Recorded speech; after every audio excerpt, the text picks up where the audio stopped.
개장전 성공 전략 이어갑니다. 이번 주 민영 앵커를 대신해서 인사드립니다. 이 개장전의 시장에 대한 이야기, 종목 대응에 대한 방향을 좀 잡아보려고 합니다. 어떻게 대응하면 좋을지 IM투자증권 이창환 부장님 모셔보겠습니다. 부장님 어서 오세요. 네, 안녕하세요. 네, 부장님 오늘 첫 번째 이슈로 좀 전기차 관련된 이야기, 현대차와 기아에 대한 이야기 좀 해보려고 합니다. 사실 아직 전기차 화재가 잊을만 하면 좀 발생하고 있는데 그래서 캐즘이 아직 벗어나지 못한 것 같은데 현대차와 기아의 기세는 그리 나쁘지 않은 것 같습니다. 특히나 미국 시장 안에서 좀 기세가 좋다라는 이야기가 나오고 있는데 좀 어떻게 보고 계세요? 주가 반등 기회 좀 있을까요? 어제 그 나온 뉴스가 9월 달에 이제 미국에서 그 현대기아차의 그 전기차 판매 대수가 9만 대를 넘었다는 보도가 나왔고요. 뭐 이러한 추세라고 하면은 지난해 같은 기간 대비해서 30% 증가 남았는데 이달 중으로 뭐 10만 대 돌파가 유력하고 연말까지 12만 대 돌파가 유력하다라는 그런 보도가 있고, 그리고 이제 이번 달부터 이제 조자주에서 이제 현대차가 완성한 그 현대차 그룹 메타플랜트 아메리카가 본격 가동되기 때문에 여기서 이제 그 아이오닉 5랑 아이오닉 9을 비롯해서 이제 현대차의 전기차가 생산이 되고 연간 30에서 50만 대 생산이 가능합니다. 또 여기에는 앞으로 현대차뿐만 아니라 기아라든가 제네시스 그 EV까지도 여기 그 차량이 생산되기 때문에 여기 관련된 밸류체인 배터리 공급하고 있는 그 SK온이 가장 큰 수혜가 될 것이고요. 관련된 밸류체인 종목들도 그동안에 이제 부진을 많이 할 수 있는 그런 타이밍이 왔다라고 볼 수 있겠고, 전기차 시장의 전반적인 좀 호재가 많이 있는데 반등 1차 반등하고선 지금 눌림목 구간으로 보시면 되겠고요.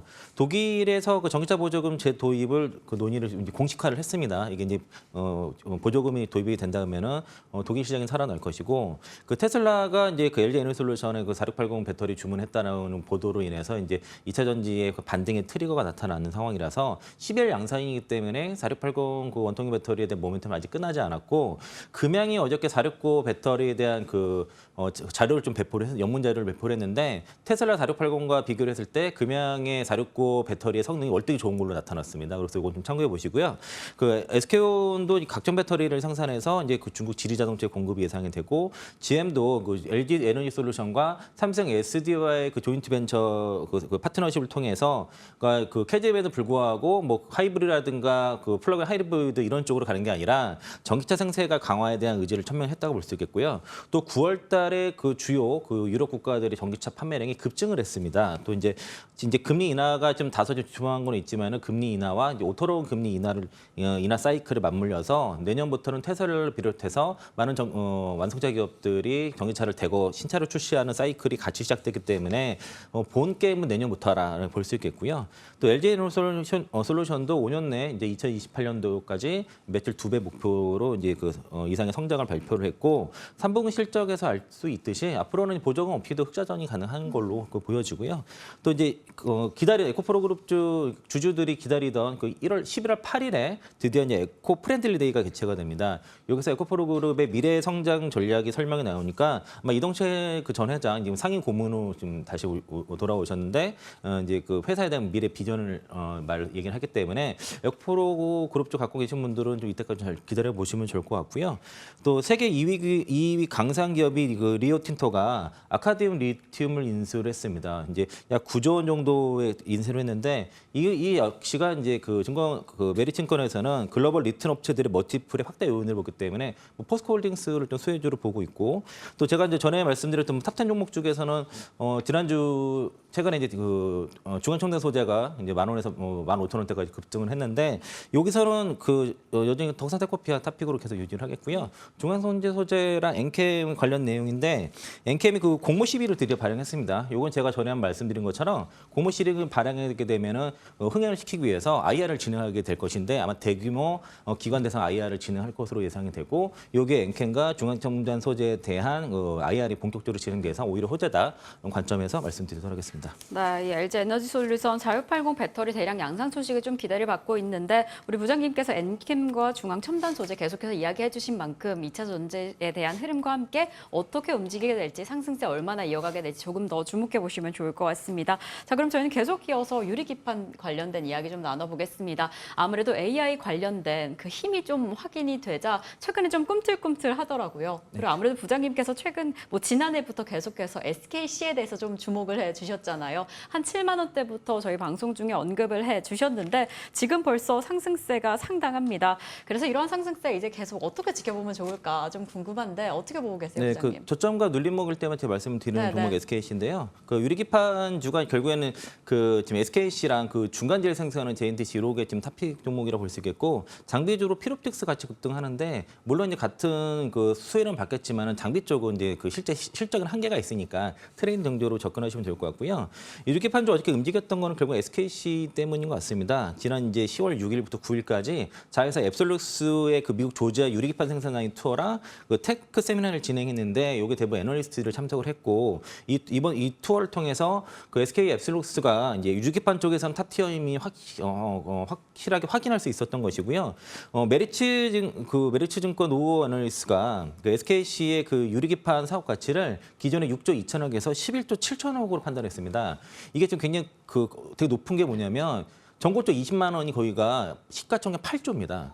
지금 16만 원대니까 지금 11조 7천억이면은 그 전고점 넘어간다는 얘기 그 메리츠증권에서 그렇게 전망한 거거든요. 그래서 이제 어저께 장중 급등이 나왔던 것들은 그런 것이고 다만 이제 SKC라든가 그 JNTC는 오늘 그 기술적으로 ADX가 단기간에 들어갔기 때문에 좀 쉬어야 된다라고 말씀드리겠고 그 앱솔루스의 유리기판은 기존의 업체들은 코어 레이어만 유리를 대체하는데 이거 칩 아래부터 마더보드 위까지 모두 다 유리를 대체하는 그런 지금 기판을 만드는 것을 목표로 하고 있고 지금 그 2 곱하기 UM 그 회로부터 10층까지 적층한 그 7 곱하기 8 대면적화 가능한 기술을 동사가 보유하고 있고 또 이제 그 TV 형성과 그 후공정까지 모두 다 내재를 해서 이제 원가 경쟁도 월등해서 회사에서 제시하고 있는 영업이익률이 최소 40% 높게는 70에서 80%까지 얘기해오는 상황이고 기존에 이제 플라스틱 기판 같은 경우는 울퉁불퉁한 표면이지만 유리는 매끈하다 보니까 더 얇게 많이 올릴 수 있는 그런 장점이 있고 쉬지 않다는 거죠. 또 넓게 가능하고 또 이제 그 SKC가 지난 이제 유리기판 생산을 위해서 그 SVM이라 그래요. 소규모 생산 시설에서 원 한 4,000장 정도 규모로 그 가동하고 있는데 이 공장도 지금 앞으로 지을 예정입니다. 적어서 5배에서 20배 정도 높게 그 많은 캐파를 또 지을 예정이고 이미 고객사도 1차 고객사 7개 정도 그 1차 티어 업체 7개 그리고 2차 잠정 고객사도 상당수 지금 확대가 됐고 미 정부로부터 지금 보조금을 받은 첫 번째 그 반도체 소재 기업이기 때문에 미 정부에서도 인정했다라고 볼 수 있겠습니다. 앞으로 이제 이런 그 유리기판 시장은 AI 수요를 통해서 적어도 그 연평균 25%의 성장이 예상이 되고 제가 계속 강조드렸던 것들이 그 유리판이 일시적인 테마가 아니라 이게 이제 반도체 섹터 내에서 차별적인 성장하는 섹터라고 좀 말씀드려서 지속적인 관심 가져줬으면 좋겠고요. 제가 이제 그 SKC 같은 경우는 지금 뭐 매수하자고 말하기는 좀 다소 좀 그러고 좀 조정을 받으면 그때 관심 좀 가져보면 좋을 것 같고요. 가지고 계신 분은 굳이 뭐 매도할 이유는 없다라고 보고 있습니다. 네, 유리기판 사실 장기적인 관점에서도 좀 성장성이 기대가 됩니다. 특히나 SKC나 SK 앱솔루스와 같은 종목들 해당 관점으로 함께 방향성 체크해 보시면 좋을 것 같고요. 저희가 또 오늘 좀 국내 시장 안에서 주목해 볼 이슈가 하나 있습니다. 비만 치료제 어떻게 지켜보면 좋을까? 바로 오늘 미국비가 국내 상륙을 하는 날입니다. 그래서 지금 이 시점에서 뭐 여태까지 기대감을 워낙 많이 받아갔는데 어떻게 봐야 할까 좀 많이 궁금해하고 계세요. 부장님 어떻게 보고 계시나요? 네, 그러니까 위고비가 이제 한 펜당 한 네. 4번 정도 쓸 수 있고 그렇죠. 일주일 정도 한 번 투여하는 방식인데 이게 아직 좀 비쌉니다. 이제 비급여기 때문에 이제 출시가가 37만 원이지만은 실제 이제 판매가는 비급여기 때문에 80에서 100만 원 정도로 예상을 하고 있고 아마 비만 치료 목적도 있지만 미용으로도 많이 쓰일 것 같아서 초기는 좀 쇼테지가 좀 날 것 같습니다. 또 이제 위고비라는 게 그 글루카곤 유사 펩타이드 그 GLP-1 계열의 그런 약물인데요. 사실 이 GLP-1에 대해서 저도 관심을 되게 많이 갖고 있고 이제 종종 말씀을 드리고 있는데 이 계열의 비만 치료제가 보통 이제 그 포도당 의존적인 그 인슐린 분비를 증가시켜서 좀 이제 그 포만감을 더 많이 일으키는 그런 형태고요. 글루카곤에 대한 분비 저하라든가 허기를 지연시키거나 체중 감소 효과가 좀 있어서 전 세계적으로 이 관련 시장이 굉장히 지금 확대가 되고 있고 GLP-1으로는 사실은 당뇨병 치료제를 시작을 했다가 이 적응증이 확대가 되고 당뇨병에서도 비중이 높아지고 비만 치료제라든가 지방 간염, 아니면 신장 질환, 퇴행성 뇌질염, 심혈관 질환을 적응증이 확대가 되면서 이 GLP-1의 약물을 개발하는 기업들이 글로벌 탑티어로 다 시가총 최상위에 있습니다. 일라일리라든가 노보디스크 다 최상위에 있는 것이고 특히 이제 이런 다국적 기업자 중에서 일라일리가 시가총액이 대략 지금 1,200조에 육박을 하고 있거든요. 그래서 저도 개인적으로는 이런 그 GLP-1으로 가지고서 신약 개발에 성공한 기업들이 일라일리의 시가총액 10분의 1만 돼도 시가총액 100조가 넘어가니까 그런 기업이 나올 수 있다라고 개인적으로 그런 희망을 하고 있는 상황이고 국내에서도 그 GLP-1 경공 비만 치료제와 그 당뇨병 치료제에 대한 개발에 성공할 수 있는 기업들을 잘 주목을 그래서 해야 된다라고 보여져서 성공하는 기업이 국내 바이오 업계에서 시가총 상위에 갈 가능성이 상당히 높다라고 보고 있고요. 관련 관심 있는 그 기업들은 삼천당 제약, 펩트론, D&D 파마텍 세 종목을 좀 말씀드리고 싶은데 펩트론은 개인적으로 관심이 있다 공부하다가 저도 놓쳤습니다. 놓쳤지만 보유자 감산에서는 뭐 유상증자 좀 받아야 되는 상황이니까 잘 끄고 가시면 좋을 것 같고 삼천당 제약은 지금 고점 대비 한 37% 정도 조정을 많이 받았기 때문에 매수 관점에서 의견 드리겠고요. D&D 파마텍은 메세라 쪽에다가 1조 2천억에 대한 기술 이전을 한 기업인데 GLP-1으로는 그 관련 파이프라인을 우리나라에서 가장 많이 가지고 있는데 요건 좀 공부를 좀 해보셨으면 좋겠습니다. 저도 회사에 대해서 아주 완벽하게 다 파악한 상태는 아니라서 그런데 IR 자료라든가 리포트를 쭉 훑어봤을 때는 내용이 좋아서 이건 좀 공부해보시면 좋은 기업이고 시가총액도 4,300억 원이니까 작다라고 볼 수 있겠고요. 나이백 같은 경우가 어저께 그 MP201 비만 치료제 정책 확대에 대한 발표를 앞으로 할 것이라고 얘기를 하고 또 삭센다라든가 위고비보다 효능이 뭐 10% 이상 좋다. 이거 나오면서 상한가 나왔는데 장좀 풀렸다가 상한가 다시 말더라고요. 그래서 오늘 이게 추가 상한가를 간다 그러면 보유 관점이고 이거 장중 상한가가 못 간다 했을 때는 좀 비중 덜고 가시는 게 좋지 않을까라고 보고 있습니다. 네, 우선 오늘 개장 이후 상황을 살펴보셔야 할 것 같은데 아무래도 비만 치료제 측면에서는 제2의 일라일리 국내 어떤 기업이 차지할 수 있을지 좀 기대가 됩니다. 자, 그럼 저희는 오늘의 관심주 좀 체크해 보겠습니다. 오늘 부장님께서 삼성 SDI 잡아주셨어요. 어떤 관점으로 보고 계시나요? 그러니까 그 GM과 미국 내 네. 합작 공장을 27년도에 그 양산 계획인데 이제 그 8월달에 뉴스가 한번 나왔었습니다. 근데 최근에 그 GM이 LG 에너솔루션과 그리고 삼성 SDI와의 파트너십에 대해서 이제 발표를 했는데 그 GM이 현대차와 이제 동맹선언을 했지 않습니까? 근데 현대차가 작년에 삼성 SD와 유러피안 그 배터리 그 공급 계약을 맺었는데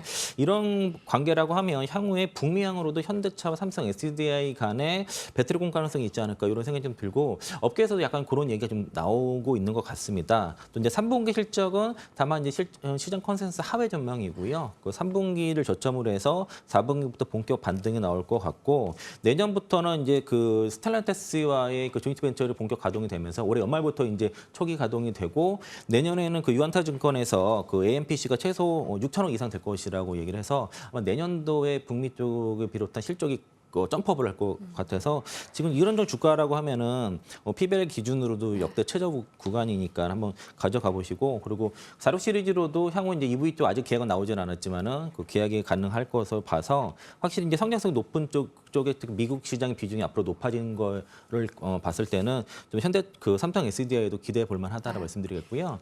목표가가 제일 높은 증권사가 현대차 증권이라서 거기 54만 원 얘기했고 네. 이번 주에도 그 관련 리포트가 현대차 증권에서 나왔습니다. 네, 오늘 공략주 삼성 SDI 잡아주셨습니다. 최근에 정말 공격적으로 설비 확장을 이어가고 있는데 내년쯤이면 북미 시장 안에서 더 큰 성과를 거둘 수 있지 않을까라는 이야기 해주셨습니다. 지금 가격적으로 좀 매력적인 포인트가 있는데요. 또 부장님께서 지난 8월부터 계속해서 이야기해 주신 만큼 목표가 54만 원까지 상승할 수 있을지 좀 관심 있게 살펴보시면 좋을 것 같습니다. 부장님과는 오늘 여기에서 인사드릴게요. 오늘도 감사드립니다. 네, 고맙습니다.